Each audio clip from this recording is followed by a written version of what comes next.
Madame, Monsieur, bonjour et bienvenue dans le JT du groupe Revue Fiduciaire. À la une de ce jeudi 29 mars, TVA et médecine esthétique, licenciement consécutif à une suspension de permis et nous terminerons avec le bon délai pour donner congé d'un bail commercial. TVA et médecine esthétique ouvrent donc ce JT avec une bonne nouvelle. Jusqu'à présent, seuls les actes de chirurgie réparatrice et certains actes de chirurgie esthétique pris en charge totalement ou partiellement par l'assurance maladie pouvaient être exonérés de TVA.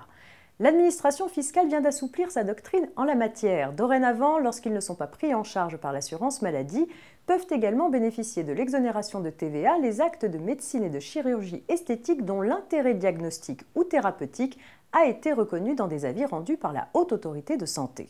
Ces avis sont consultables sur le site internet de celle-ci.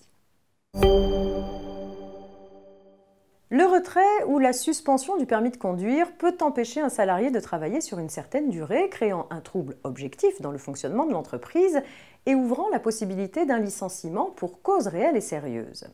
Tel était le cas d'un salarié qui avait besoin de son permis de conduire pour exercer son activité professionnelle et qui, à la suite du retrait de son permis, s'était ainsi trouvé dans l'impossibilité d'exécuter son travail, y compris durant la période de préavis consécutive à son licenciement. Les juges rappellent alors que dans ce cas, l'employeur n'a pas à lui verser d'indemnité compensatrice de préavis.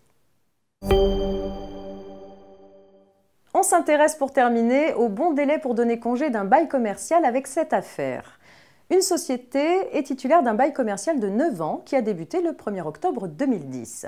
Voulant donner son congé au bout de 3 ans, c'est-à-dire pour le 30 septembre 2013, la société signifie sa décision au bailleur le mardi 2 avril 2013, le samedi, le dimanche et le lundi précédent étant cette année-là des jours fériés. Considérant que le préavis légal de 6 mois n'a pas été respecté et qu'il a donc été prévenu trop tard, le bailleur assigne la société en paiement des loyers jusqu'à l'expiration de la période triennale suivante, soit jusqu'au 30 septembre 2016. La société ne l'entend pas ainsi. Elle se prévaut de l'article 642 du Code de procédure civile, selon lequel le délai qui expirerait normalement un samedi, un dimanche ou un jour férié est prorogé jusqu'au premier jour ouvrable suivant. C'est pourtant le bailleur qui a raison. En effet, ce texte ne s'applique pas au congé d'un bail commercial. Pour bien respecter le préavis de 6 mois, le locataire aurait dû signifier son congé le 31 mars à minuit au plus tard. Moralité, il ne faut pas s'y prendre au tout dernier moment pour donner congé d'un bail commercial. Si les 6 mois de préavis minimum ne sont pas scrupuleusement respectés comme dans cette affaire, il en coûtera 3 ans de loyer supplémentaire au locataire. C'est la fin de ce JT, je souhaite une belle journée et on se retrouve demain vendredi.